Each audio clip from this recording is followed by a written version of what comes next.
Et je disais à Toulette, lorsque j'écoutais ces cantiques, Maragani. Ah, que c'est beau.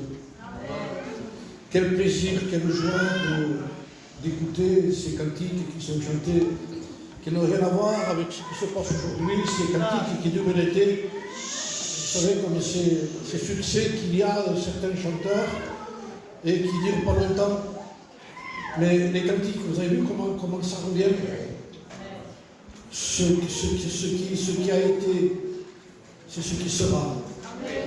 Hein, c'est important, gloire à Dieu. Je remercie Dieu pour la soirée de ce soir. Donc j'étais un peu indécis, comme la réunion s'est faite dans le local, mais j'ai dit je ne vais pas changer mon message, tant pis. Hein. On va parler du Seigneur, de toute façon, on parle de Jésus. Hein. Vous savez, j'ai mis en tête de ma Bible un message que j'ai reçu d'un frère qu'il a pris de quelqu'un. Quelqu'un, c'était l'homme de Dieu.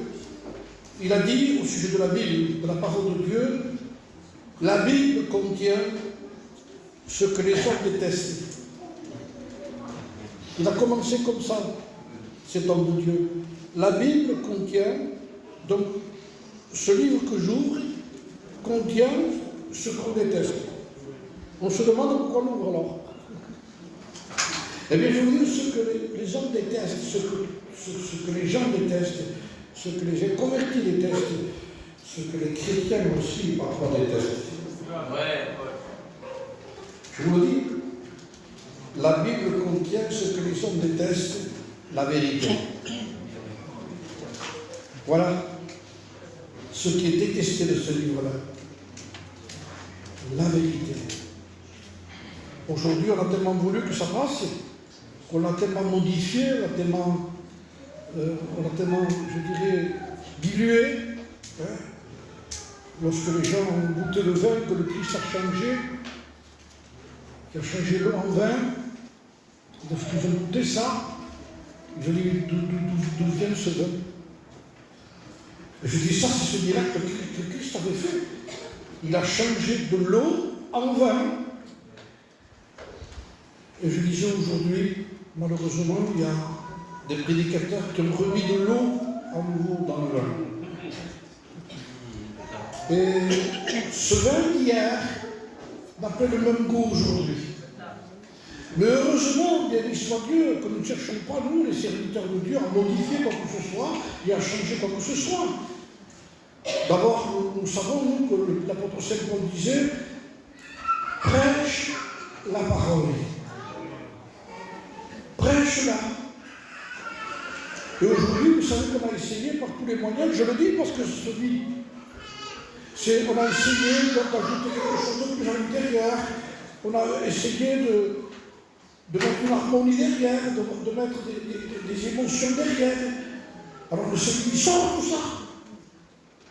Sort, comme disait l'homme de Dieu, je répète ce que les hommes de Dieu ont dit.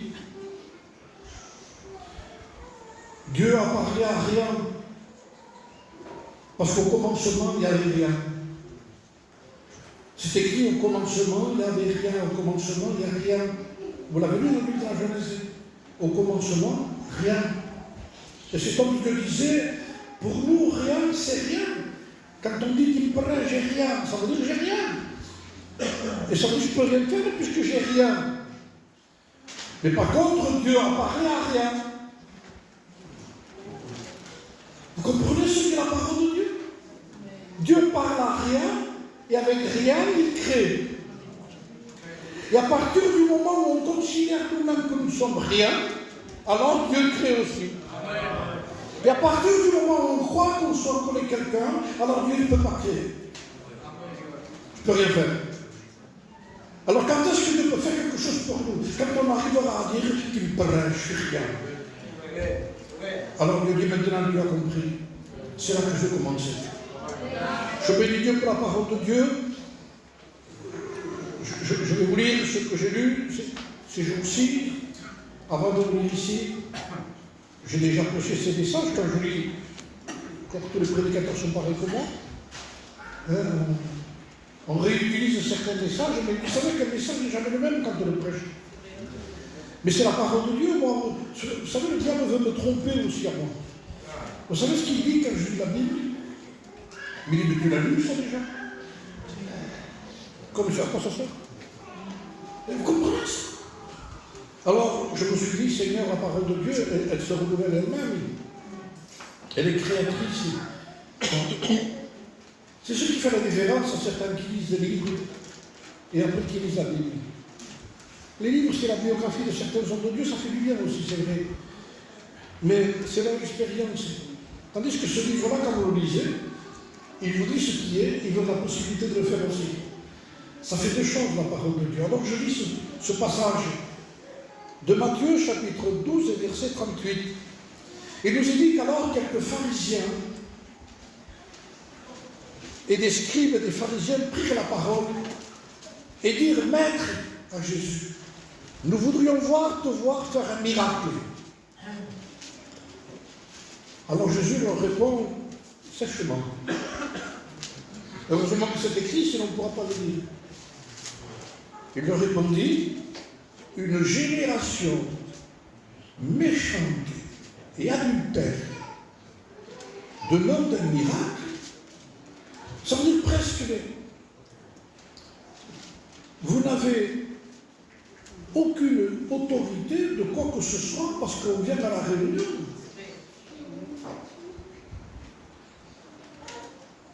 Nous n'avons rien, nous, à dire au Seigneur, mais son bingo, attendez, mais c'est nous qui avons besoin. Et nous n'avons rien à exiger à Dieu. Donc lui, vous le remettre les choses en place. Il le remet au diapason de la Bible. Et il va citer des choses. Je vous l'ai dit. Car de même que Jonas, il a aucun miracle que celui de Jonas. Car de même que Jonas, et il prend tout d'un coup l'exemple d'un homme qui a existé dans l'Ancien Testament. Si lui prend un exemple, je me suis dit, Seigneur, il faudrait quand même s'y pencher. Et essayer d'y voir pourquoi Jésus prend cet homme en exemple. Et surtout, la génération de ce temps-là. Et il dira, de même que Jonas fut 3 jours et 3 nuits dans le ventre d'un poisson, de même le Fils de l'homme sera 3 jours et 3 nuits dans le sein de la terre. Il parlait de sa mort, et nous le savons. Et là, après, il dit, les hommes de Ninive se lèveront au jour du jugement, et il va dire ce qui va se passer avec ces gens-là qui ont existé avant lui dans le sang du corps, mais lui était avant tout le monde. Ils se lèveront à cette génération et la condamneront. Ils condamneront cette génération d'aujourd'hui. Ils parlent de ce qui s'est passé hier, mais ils parlent de la génération d'aujourd'hui qu'on vit nous, qui va être condamnée à cause du livre de Jonas. Donc nous avons intérêt à nous y pencher quand même. Ah oui, tant que ça comme ça. Et il dit pourquoi? Ils se lèveront, il dit, les hommes de Ninive se lèveront au jour du jugement avec cette génération et la condamneront parce qu'ils se repentirent à la prédication de Jonas. Nous allons y aller parce que nous avons la possibilité avec la Bible de faire un recul. J'ai le livre de Jonas sous mes doigts, moi, ici. Et je peux simplement revenir sur ce que le Christ a dit. Et si le Christ a pris ça en exemple, je dis, Seigneur, quand même, il faut que je m'y penche quand même. Il aurait pu prendre David, il aurait pu prendre, je ne sais pas moi, d'autres hommes de Dieu qui ont existé dans l'Ancien Testament. Il y a des hommes qui ont eu plus de renommée que Jonas. Mais en réalité, ce n'était pas. Ce qui était important, c'était son message. Mais ce qui était important, c'est que ce message a amené. Alors le Seigneur a vu l'utilité. Je me suis dit ça, moi. Si le Seigneur a pris cet exemple, c'est parce qu'il est vital. Il est question de repentance. Je crois que ce mot, nous l'avons vite donné comme ça, mais il a un sens tellement profond, tellement vivant, tellement véritable, que le Seigneur dit, quand il y a une véritable repentance, il y a une génération qui va être jugée à cause de certaines personnes qui se sont repenties en ce temps-là. Alors, Jésus va ajouter que si ces gens-là ont écouté le message de Jonas, et ils y ont cru, et ils ont eu un résultat, nous le lirons, vous verrez. Jésus va préciser quelque chose de plus. Il y a ici, parlant de lui-même, beaucoup plus que Jonas. Ça veut dire que si Jonas a eu un résultat, écoutez bien, je le dis de suite, je commence par la fin peut-être. S'il a eu un résultat de 120 000 conversions, jamais il y a eu un tel réveil avec une prédication aussi simple. Amen. Aucun miracle, aucune résurrection, aucun lépreux guéri, aucun mort ressuscité. Il faut tout ça pour qu'il y ait un réveil. Tendez, il dit. Ça peut aider. Mais le vrai sens du réveil, le Seigneur le donne de lui. Et il va citer encore quelque chose de plus. La reine du Midi, donc il parle d'une femme qui a été voir Salomon. La reine du Midi se lèvera au jour du jugement avec cette génération aussi et la condamnera. Elle aussi condamnera la génération d'aujourd'hui. Parce qu'elle vient des extrémités de la terre pour entendre la sagesse de Salomon. Et voici, disons qui était Salomon quand même. Salomon était l'homme le plus sage de la terre. Les hommes venaient de partout. Ce n'est pas un homme qui a étudié, c'est un homme qui a reçu. Il a reçu la sagesse de Dieu. Il connaissait toutes les plantes, tous les arbres, il pouvait parler sur tout ce qu'il voulait. Ça a été l'homme le plus riche de la terre, ça a été l'homme le plus connu de la terre en ce temps-là. Les gens venaient de partout pour écouter la sagesse de Salomon. Il a reçu de Dieu. Alors, Jésus précise encore ce mot. Si les gens se sont déplacés, si la reine du Midi est venue de loin, il y a ici plus que ça. Il faut que nous comprenions que nous n'avons rien à envier à Jonas, ni à Salomon. Celui qui est au milieu de nous est plus grand. Celui que nous prêchons est beaucoup plus grand. Et s'il y a eu le résultat, et si les gens se sont déplacés, et si la reine du Midi s'est déplacée jusqu'à Salomon parce qu'il a entendu sa sagesse, alors j'ai voulu savoir ce que la reine du Midi a dit. Donc j'ai été d'abord, en réalité, voir la reine du Midi. Parce qu'en réalité, les deux exemples que le Seigneur donne, je ne vais pas compliquer, je ne suis pas compliqué de toute façon. Les deux exemples que le Seigneur donne, en réalité, il fallait commencer par celui-là, puisque c'est le plus vieux. Jonas vient après. Mais Jésus ne commence pas par celui-là, il commence par Jonas. Pourquoi? Vous allez le comprendre. Parce que le résultat qu'il y a ici dépend d'abord de Jonas. Mais quel est le résultat qu'il y a eu? Écoutez ce qu'a été cet homme et ce que décrit cette femme quand elle a été voir Salomon. Écoutez ce qu'elle dit. Je le lis. 1 Roi, chapitre 10, verset 1. La reine de Séba a pris la renommée que possédait Salomon, et la gloire de l'Éternel l'a appris. Elle se rendit donc auprès de Salomon et lui dit tout ce qu'elle avait dans son cœur. Donc ça veut dire que cette femme avait des questions à poser à Salomon. Salomon lui répondit à toutes ces questions. Il n'y a eu rien que le roi ne sut lui expliquer. Ce n'était pas une mendiante, c'était une reine. Elle avait de la connaissance aussi, madame. Elle avait de l'argent et de couscous. Mais quand elle a entendu Salomon, il lui pose une question, réponse. Une question, réponse. Sur ça, réponse. Alors il n'y a rien qui n'a pas été expliqué. Si vous avez des questions, il y a ici beaucoup plus que Salomon.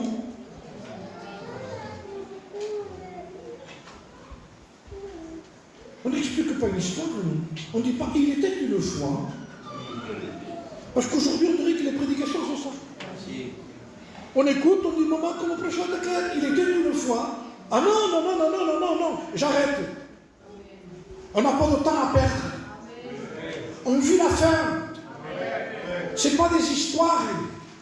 Ce n'est pas n'importe quoi. Nous parlons de Jésus-Christ qui est plus que Salomon et plus que Jonas. Celui qui nous a aimés. Celui qui nous a tant aimés.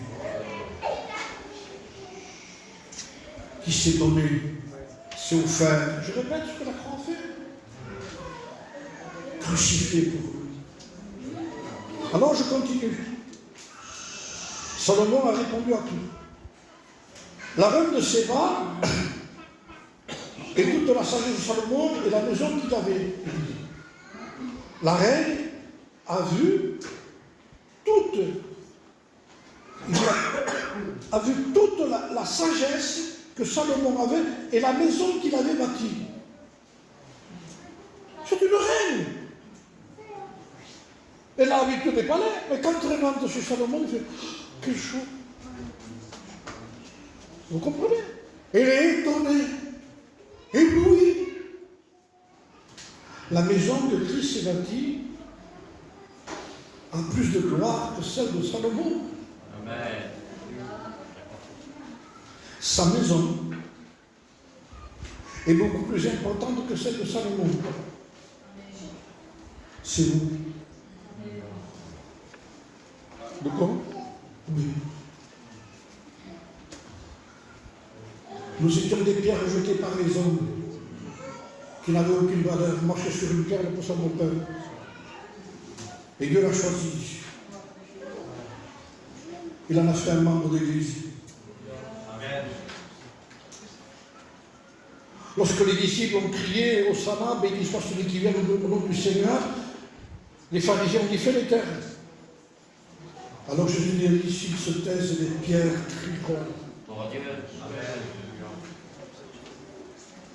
Nous n'avons pas le droit de nous taire si nous faisons partie des pierres du Christ avec laquelle il s'est bâti une église, un temple, une maison, la sienne, qui a beaucoup plus de gloire que Salomon.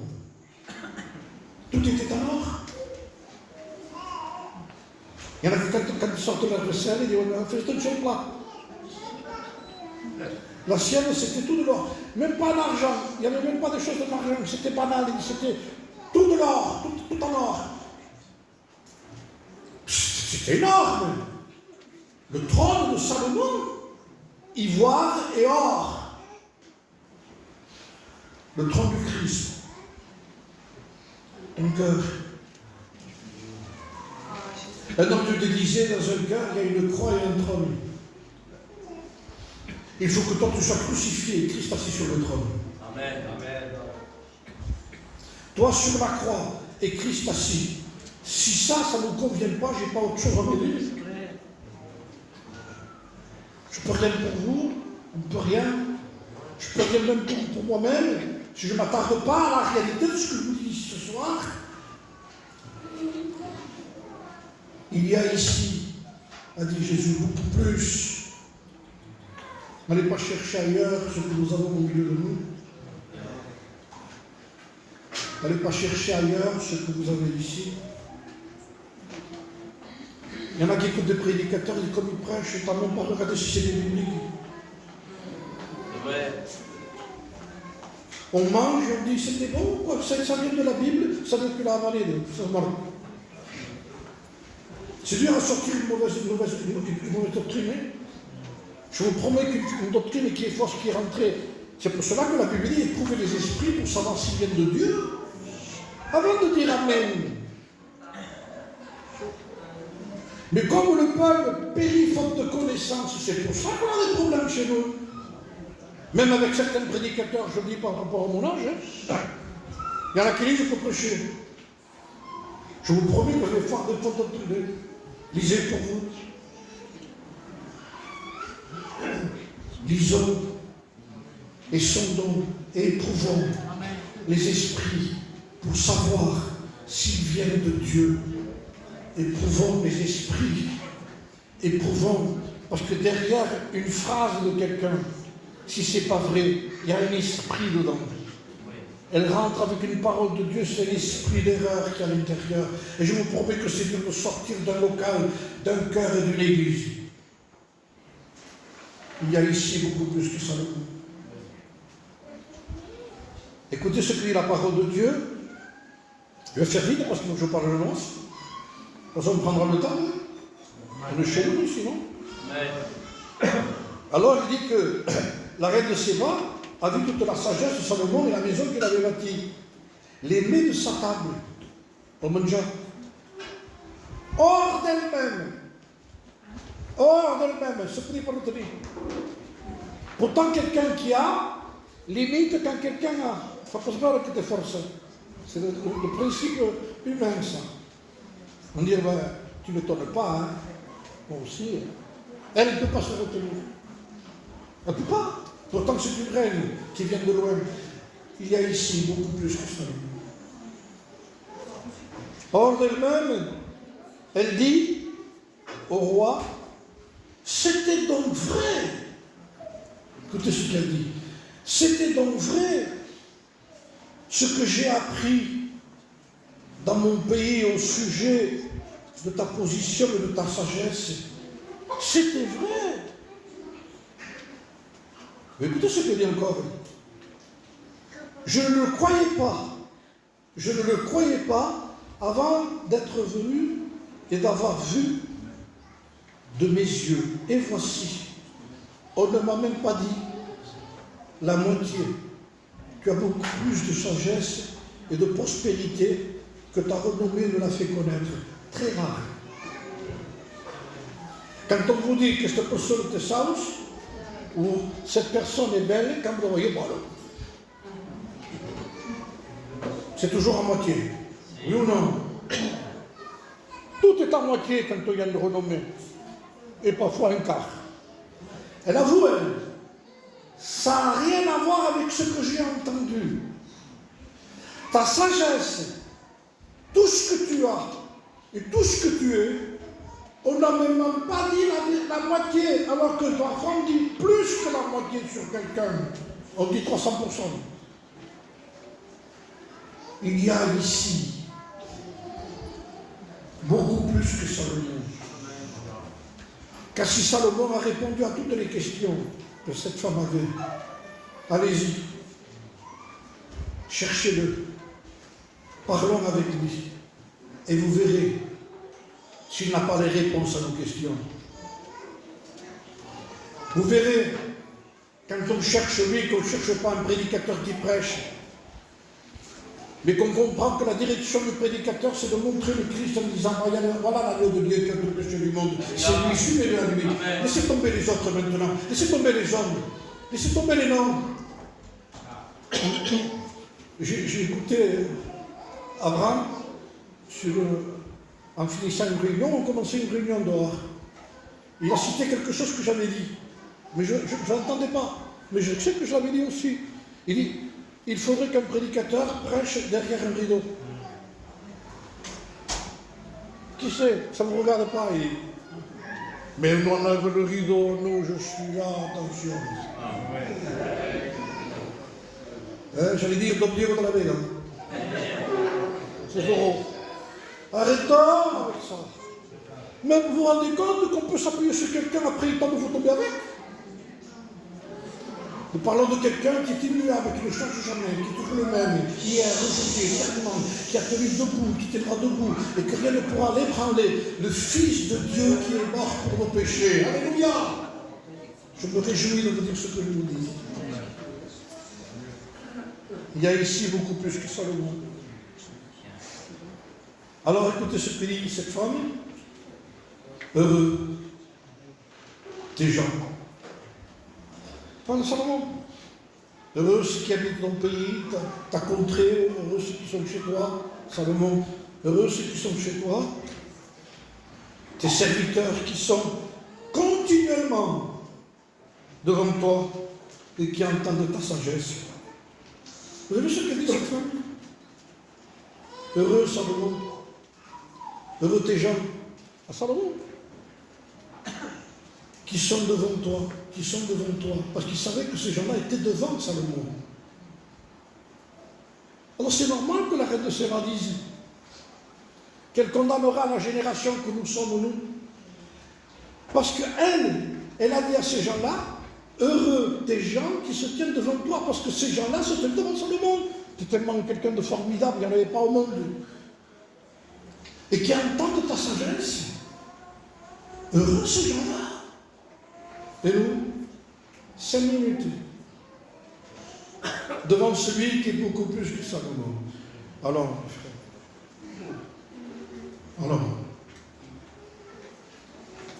comment voulez-vous qu'on s'en sorte?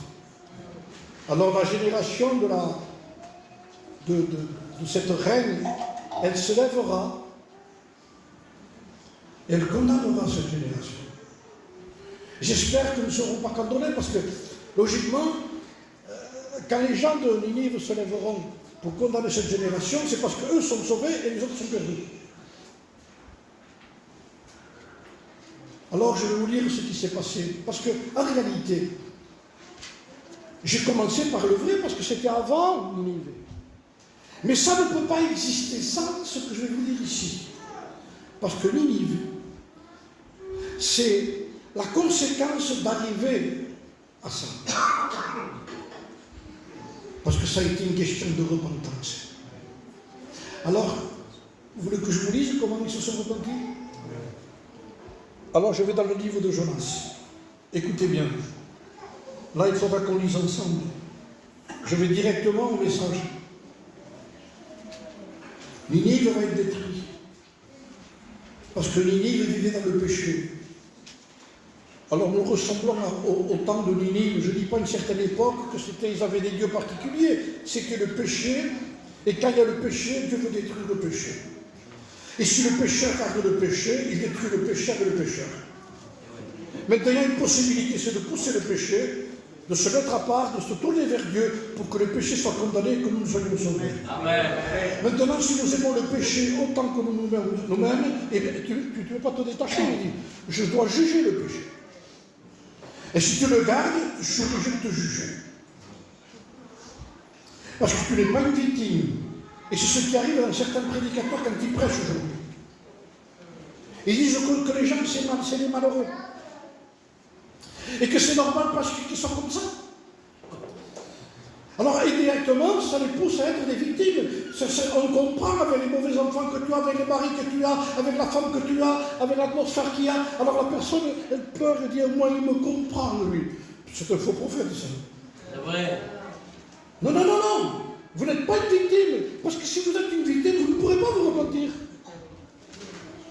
Le message de la repentance, c'est fini, terminé. C'est cruel, ça. Je vous le dis, j'en ai entendu. Et cœur du sud, mais je ne peux rien dire, moi, je ne suis pas de l'ordre, moi. Mais je me rends compte qu'en réalité, ce n'est pas le vrai message. Quand Pierre a prêché le message dans les Actes des Apôtres, il dit, vous l'avez tué. Alléluia. Vous l'avez tué. C'est nous. On est des méchants. Des pécheurs. Des mauvais. Les gens de Ninive étaient des pécheurs. Et que qui il faut détruire. Là où il y a eu le péché, au temps de Noé, il y a eu le péché qui était énorme, détruit, dit Dieu. Le cœur des hommes se portait uniquement vers le mal. Il n'y a que le mal, il n'y a que le mal, il n'y a que le mal. Il n'y a que l'invention du mal, des choses qu'on ne savait pas, qu'on ne comprenait pas, et des choses qu'on ne sait pas. Ça se peut tenir si c'est une tonne. De quoi on dit? Encore c'est rien. Ceux qui sont dans le monde, nous, notre génération, nous, moi je connais l'époque ancienne, maintenant quand les jeunes parlent de... Tu t'espanterais, non? De quoi? Ça, ça et ça et ça. Chez nous? Oui, nos petits. Je suis poli. Des choses bizarres aussi. Si, non. Pas possible. Eh oui. On n'échappe pas au péché. Mettez le doigt, il vous prend le bras. Hein? Vous ne croyez que notre génération ne serait préservée des exercitants, nous autres? Eh bien, mon ami. Eh bien, mon ami. Qu'est-ce qui est rentré chez nous? Alors, le péché n'a aucun respect de personne. La vérité. Et malheureusement, les gens captent ça comme je ne vous dis pas. Et les gens de Ninive avaient le péché. Quand il y a le péché, il faut frapper Dieu.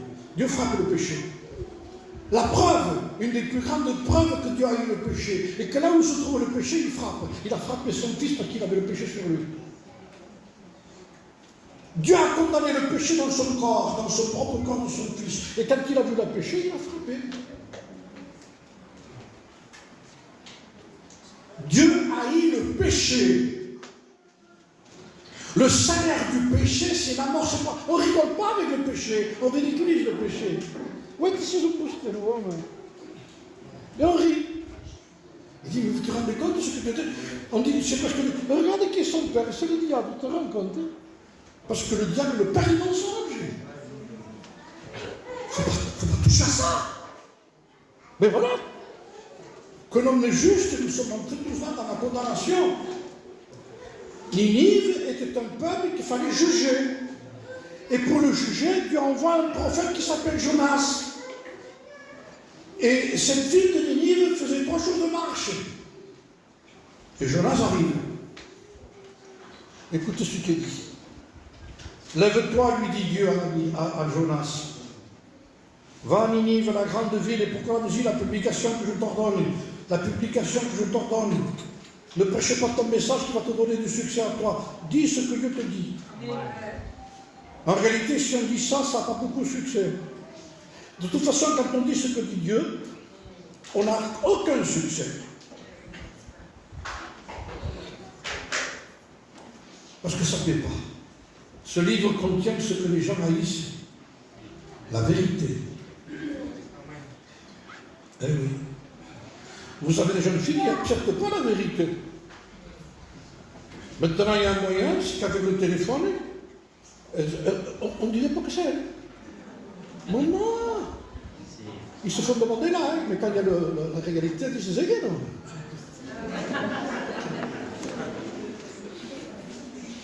Parce qu'aujourd'hui, la vérité a été falsifiée. Ce livre contient la vérité. Jacques dira, ce livre est un miroir. Alors je vous promets qu'il y a du travail. En ce qui concerne le cœur. Lève-toi, va à Ninive, la grande ville, pour résoudre la publication que je t'ordonne. Et Jonas se leva et alla à Ninive, selon la parole de l'Éternel. Or, Ninive était une grande ville de 3 jours de marche. Jonas fut d'abord dans la ville 1 journée de marche. Écoutez, il criait, il prêchait même pas. Il criait, dans 40 jours, Ninive est détruite. C'est son message.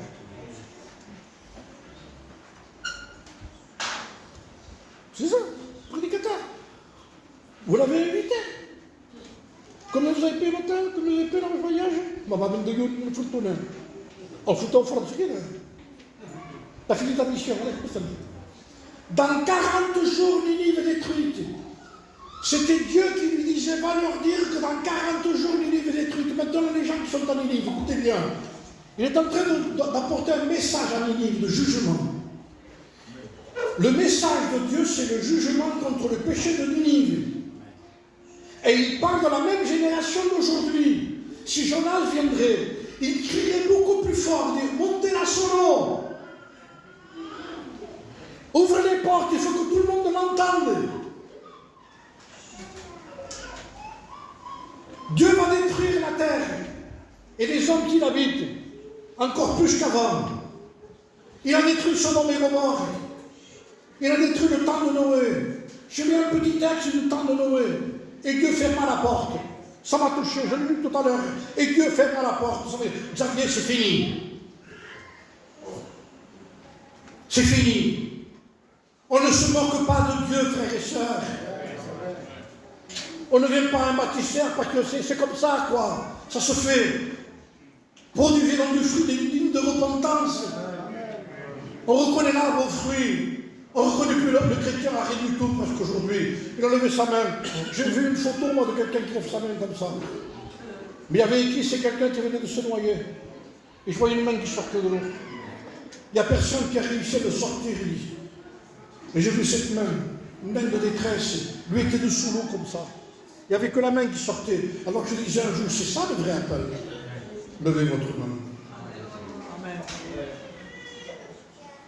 Je comprends, moi, quand on dit lève ta main. Mais dis-lui qu'il est mort. Qu'il se noie, qu'il est mort, qu'il ne sait pas nager. Sinon, c'est cinq droits. Avec cinq droits, il va au ciel. Avec cinq droits, il dit le Seigneur t'a vu. C'est bon. Il est parti du royaume des cieux. Voilà. La repentance, oui alors. Et il sort tout content, il dit que je suis sauvé. Et il sort dehors, il va là-bas, encore il va là-bas, il va dans les bars, il boit. Il vit comme avant, lui. Parce qu'on lui a dit qu'il était sauvé. Donc, qu'est-ce que tu as donné? C'est pour ça que Jean-Luc te disait, en enfer, il y aura beaucoup de mentions. Parce qu'il n'y a que le bras qui va au ciel. Mes frères, c'est du sérieux. S'il y a un message qui est sérieux, c'est pas le mien, je vous parle de la Bible, moi. Je ne dis pas croyez en moi et croyez en Dieu, mais croyez en Christ et croyez en Dieu. Il a cité l'exemple le plus terrible qui puisse exister. Jésus, pourquoi tu as cité ce texte-là? Pourquoi? Mais parce qu'il y a de la repentance dedans. Pourquoi tu as cru que j'ai jeûné 40 jours et 40 nuits dans le désert et tenté par le diable? Et que quand je suis sorti du désert, j'aurais pu apporter le message le plus grand qui puisse exister au monde. En plus, j'étais le Fils de Dieu. Mais qu'est-ce qu'il a prêché en sortant du désert? Repentez-vous, car le royaume des cieux est proche. Amen. Mais Seigneur, ça mérite autant de jeûne et de prière, ça. Il dit oui. Oui. Je prêche le message qui peut amener les gens à la croix. Parce que si même la croix a été dressée, si les gens ne se repentent pas, ils n'iront jamais. Il y a ce que j'ai fait et ce qu'il faut qu'ils fassent. Qu'espérance fait. Tu vas en enfer. Et celui qui insiste à prêcher ça, lui aussi ira. Tu dois rien faire. Je vous dis quelque chose, oui. 40 jours de jeûne et de prière. Et il prêche, il dit, repentez-vous car le royaume des cieux est proche. Je vous parle de repentance. Je ne vous parle pas d'amélioration. Je vous parle du message. Les gens de Ninive, quand ils ont écouté le message, écoutez bien, vous permettez que je prenne un peu de temps? Mais je vais dedans, je vous ferai quand même. Écoutez bien, c'est très important, je vais dans mon cœur. Écoutez ce qu'il dit. Il fit d'abord 40 jours dans 40 jours de détruite, les gens de Ninive écoutent le message. Ce n'est pas rien. La réaction. Mais regarde le contexte aussi, je le transpose comme aujourd'hui. Écoutez avant que Jonas arrive, de quoi il parlait. C'est travaillant tout loin. Ce n'est pas des Catalans, c'est des gens de Ninive. Je vous parle d'aujourd'hui. L'autre qui arrive, je marie ma fille, je te veux au mariage. Je te promets que je peux venir le mariage. Des discussions normales. Les gens se mangeaient, buvaient, se mariaient. Et tout ce qu'on parle aujourd'hui, et tout ce qu'on parle, tu l'as vu ce film, de Zoïta Zouambo? Et tant de choses. Et tant de choses qu'on parle aujourd'hui de la vie. Viens voir la voiture que je viens d'acheter. Ou l'autre vient voir le terrain que j'ai acheté. Pour ceux que tu l'as pris là-bas, vous pouvez le voir.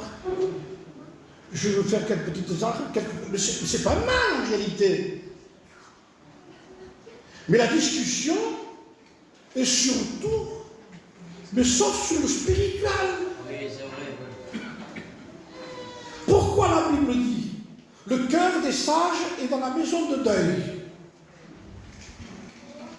Le cœur des insensés dans la maison de joie. Allez, il a perdu le sens, non, Salomon? Il dit non, il dit, dans la maison de joie, dans un mariage, tu ne parles pas des choses. Tu parles de ce que tu vis ici. Mais vous savez, écoutez, dans la maison d'un deuil, logiquement, il faudrait qu'on parle de ce qui se passe. On n'en parle même pas. Oui. Pourtant, là, il est le commencement de tout.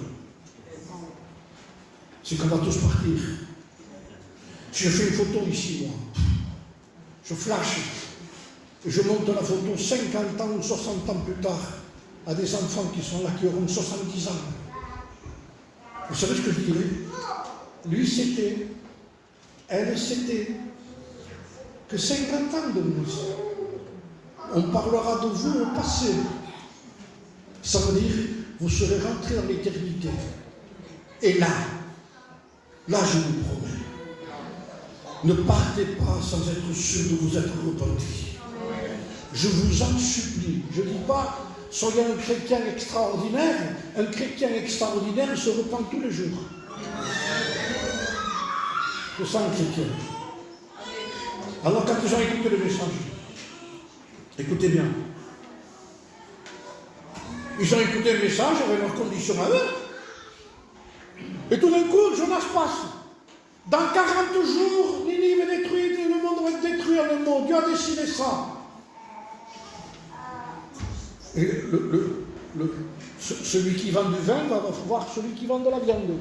T'as entendu? De quoi? T'as pas entendu cet homme ce qu'il a dit? Il a dit qu'il y a un Dieu dans le ciel qui va juger la terre. Ils ne connaissent pas. Ils ont entendu parler, sûrement peut-être. Hein. Même pas, je ne sais même pas. Mais ils ont pris au sérieux le message. Mais vous vous rendez compte avec toutes les réunions qu'on fait nous, encore il y a des gens qui ne viennent pas au sérieux. C'est vrai. Et on prêche mieux que Jonas. On explique mieux que lui. On arrange bien les choses pour que les gens les comprennent. Jonas, comme lui, arrange rien du tout. 40 jours, le monde est détruit. Tu le crois, tu ne crois pas, tu fais le furieux. Israël. Quand arrivé, attends. Attends, c'est pas le moment. De quoi c'est pas le moment? Oui, mais non. Je ne dis pas qu'il ne faudra pas que tu te maries, tu te marieras avant. Mais pas maintenant, c'est pas le moment maintenant. On va parler d'autre chose maintenant. De quoi on va parler? De ce qu'a dit le prophète. De quoi on va parler? Est-ce que vous comprenez que si on ne prend pas considération du message, nous n'avons pas de solution? Je ne peux pas vous parler d'autre chose après, du Saint-Esprit, de parler en langue. Si on parle en langue sans le message, on ne parle pas en langue, on dit des choses qu'on ne comprend pas et qui ne sont pas du ciel. On met tout dans le ciel. Parle en langue. Non. La repentance produit une nouvelle langue. Un nouveau langage. Un nouveau langage. Une langue nouvelle. Je l'ai dit l'autre jour dans une réunion. Quand les gens sont émotionnés un peu dans une réunion, il y a tellement d'émotions que tout d'un coup, ils disent moi en langue.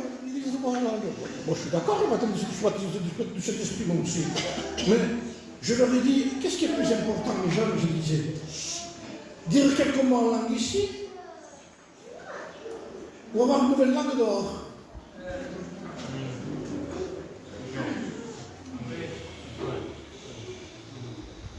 Alors je dis ici, tout d'un coup vous rentrez quelques mots en langue, et après les gens dehors, quand ils écoutent parler les femmes ou les hommes qui parlent aux enfants, qui leur disent des mots bizarres, qu'un chrétien ne dirait pas, et qui disent des choses qu'il ne faut pas dire, et en plus aussi que c'est des porteurs de mauvaises nouvelles. Tu sais pas ça, tu sais pas ça. Avec une langue comme ça rentre dans le local, et tout le monde le sait. D'abord, c'est appelé ça le nifcélé. Et quand il arrive au local, arrête avec ça. Arrête, tu scandalises les gens qui te connaissent. Faut arrêter avec ça. Je vous parle de repentance, moi. Je vous parle de crier au ciel. Je ne vous parle pas de savoir prier, ni parler en langue, mais de crier au ciel. Le jugement va tomber sur la terre. Dieu va juger la terre encore plus qu'avant maintenant. Alors, qu'est-ce qui s'est passé? C'est que les gens ont dit de Ninive, stop. Quoi stop? On croit. C'est vrai. Et on va nous prouver que c'est vrai. On ne lève pas notre main. Mais écoutez ce qu'ils ont fait. Je le lis et on va finir. Les gens de Ninive crurent à Dieu. Vous avez noté ce qui est écrit? Il n'est pas dit ils ont cru en Dieu. Ils crurent Dieu. Parce que c'est plus important de croire ce qu'il dit que croire en son existence. Ah bon? Ben oui. Il y a qui croient en Dieu, mais il ne faut pas ce qu'il dit. Donc ça prouve que ça ne sert à rien de croire en lui s'il ne fait pas ce qu'il dit. Là, c'était plus précis. Je crois ce qu'il dit. Donc si je crois ce qu'il dit, je crois en toute l'existence de Dieu, de ce qu'il est. Je le crois. Je le crois. Voilà ce que disaient ces gens. Ils crurent Dieu. Et comme ils n'ont pas cru en Dieu seulement, parce que croire en Dieu seulement, c'est de dire, c'est dit, mais non, non, non, non. Ils ont cru Dieu. Et ils ont voulu prouver qu'ils croyaient Dieu. Parce que la repentance se prouve. Elle se prouve comment? Ils ont eu leurs moyens à eux. Les gens de Ninive crurent à Dieu. Ils publièrent un jeûne. Pour eux, c'était du sérieux. Se revêtirent de sacs. Ils ont voulu démontrer qu'ils ne voulaient plus leur vie qu'ils avaient. C'est présumé, voyons, je ne sais pas. Depuis le plus grand jusqu'au plus petit. Il y a eu tellement d'onction dans le message de Jonas. Et pas d'émotion, d'onction, de réalité de Dieu, que même les enfants ont cru. Seigneur, redonne-nous des messages pareils. Amen. Bouleverse ce quartier, Seigneur. Bouleverse nos villes. Bouleverse nos maisons. Bouleverse tout ce qu'il y a autour de nous. Seigneur, envoie-nous un message qui fasse prendre en considération le sérieux de Dieu, depuis le plus grand jusqu'au plus petit. La chose parvint au roi de Ninive, parce que chez nous, il y a des rois aussi qui sont sur les trônes, ils ne veulent pas descendre. Descends du trône, mon fils. Sinon, tu vas le payer cher. La chose parvient au roi de Ninive de son trône, ôta son manteau, se couvrit d'un sac et s'assit sur la cendre. Il a voulu prouver qu'il s'humiliait. Logiquement, nos réunions devraient terminer dans la prière et parfois je... Oui, amen. Que Dieu nous donne un réveil. Et que nous prenions à cœur les choses de Dieu. Il fit faire dans Ninive cette publication le roi. Parce qu'il a de l'autorité pour pouvoir le faire. Par ordre du roi et des grands, que les hommes, les bêtes, les bœufs, les brebis, ne goûtent rien, ne pèsent point, ne boivent point d'eau. Quel sérieux le message là pour lui! Dans 40 jours, Ninive est détruite. Ils veulent prouver qu'ils se repentent. Que les hommes et les bêtes, qui sait, qui sait, il ne sait même pas, mais il veut le faire quand même. Si Dieu ne reviendra pas et ne se repentira pas, et ne renoncera pas à son ardente colère, comme ils y ont cru, Seigneur, avec un message, en sorte que nous ne périssions pas. Qui sait? Seigneur, on arrête tout. On arrête tout. Nos projets, nos mariages, nos ambitions. On arrête nos crédits qu'on voulait faire pour certaines choses. Ce n'est pas le moment où on fera autre chose, on va te chercher. Oui, que Dieu nous aide à le faire. Alléluia. Les frères, que Dieu arrête tout ce qu'on fait. Ouais. On ne reconnaît plus un chrétien d'un païen. On ne sait plus comment faire pour dire un chrétien n'aimait pas le monde. Vous vous rendez compte de ce qu'il faut dire à un chrétien? J'ai entendu une publication, excusez-moi pour ceux qui sont en deuil, je ne sais pas, mais j'ai entendu ça dernièrement, vers Noël. Je me trouvais dans une région, et j'ai entendu les gitans qui disaient aux autres gitans, faites attention, mais c'était les chrétiens qui disaient ça, les frères, faites attention pour Noël. Je dis, de quoi? De quoi ils parlent? Faites attention, ne buvez pas trop. De quoi que condition à los chrétiens? Faites attention, ne soyez pas trop emballés par le repas et un peu d'ici. Mais attendez, on parle des chrétiens, mettez de l'orange là.